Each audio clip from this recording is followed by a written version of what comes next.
गांव के किनारे एक छोटा सा मिट्टी का घर था। घर के सामने एक पगडंडी थी जो नहर तक जाती थी।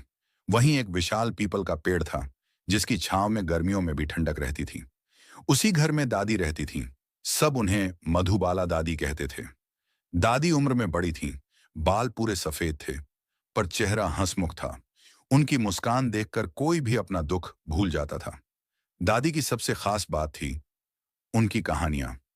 हर शाम जब सूरज ढलने लगता था और खेतों से लोग लौट आते थे, तो बच्चे दौड़कर दादी के घर पहुंच जाते थे। वे सब पीपल के पेड़ के नीचे बैठ जाते और दादी उनके बीच में आसन जमाकर बैठती। उस वक्त जैसे पूरा गांव वहीं ठहर जाता था। कहानी की शुरुआत दादी बोली, बच्चों, आज मैं तुम्हें एक पुरानी कहानी सुनाऊंगी। ये कहानी मेरे नाना नानी सुनाया करते थे। कहानी में तालाब भी है, लोग भी हैं और सीख भी। सब बच्चे ताली बजाकर बोले, हाँ दादी, जल्दी सुनाओ। दादी ने धीमे स्वर में कहना शुरू किया। बहुत साल पहले पहाड़ों के पार एक छोटा गांव था। उस गांव में एक तालाब था जो सबकी जिंदगी का सहारा था। लोग उसी तालाब से पानी पीते थे। खेतों में भी उसी का पानी लगता था। गांव में एक बूढ़ी औरत रहती थी। नाम था सीमा। वह बहुत समझदार थी। उसकी आंखों में अनुभव की चमक थी। लोग कहते थे कि जब भी कोई मुसीबत आती, सीमा के पास हल होता। संकट का समय, एक साल गांव में बारिश नहीं हुई। खेत सूख गए, तालाब का पानी घट गया। लोग परेशान हो गए। कोई कहता, पानी बांट दो। कोई कहता, तालाब को खोदकर गहरा करो। गांव में झगड़े शुरू हो गए। कोई कहता, मेरा खेत पहले। कोई कहता, हमारे मवेशी पहले। तब सीमा उठ खड़ी हुई। उसने सबको तालाब के पास बुलाया और कहा, अगर तुम सब ऐसे ही लड़ते रहोगे तो तालाब सूख जाएगा और गांव बर्बाद हो जाएगा। पानी हमें बांटना नहीं है, हमें इसकी रक्षा करनी है।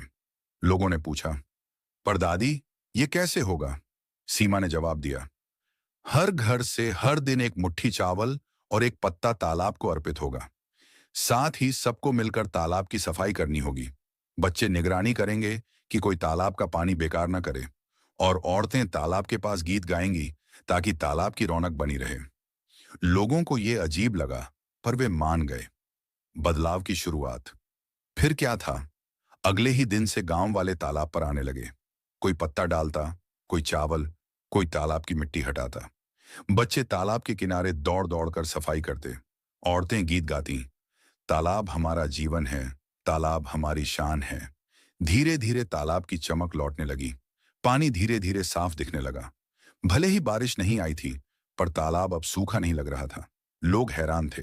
उन्हें समझ आया कि असली ताकत तालाब में नहीं, बल्कि उनके एकजुट होने में थी। बारिश की वापसी। कुछ महीने बीते। एक दिन अचानक बादल घिर आए। पहले हल्की हल्की बूंदें गिरीं, फिर जोर की बारिश हुई। तालाब छलक उठा। खेतों में हरियाली लौट आई। गांव में खुशी छा गई। लोग तालाब के चारों ओर नाचने लगे। बच्चे कूदने लगे। औरतें गीत गाने लगीं। सबने माना कि सीमा दादी की बात सही थी।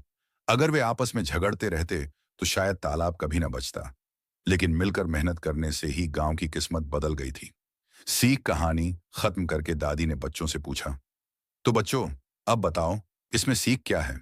एक बच्चा बोला, दादी, हमें मिलकर काम करना चाहिए।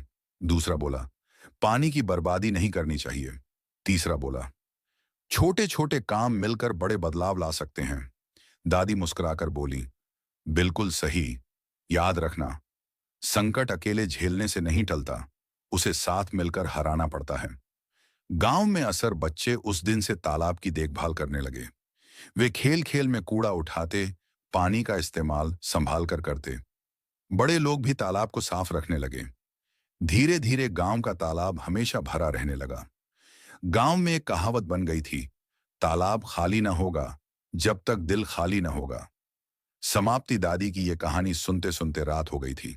बच्चे दादी से लिपट गए और बोले, दादी, कल भी एक कहानी सुनाना। दादी हंसकर बोली, हाँ हाँ बेटा, कहानियां हो तो सागर की तरह होती हैं। जितना सुनो उतना ही नया मिलता है। पीपल की छांव में वह शाम सबके दिलों में हमेशा के लिए बस गई थी।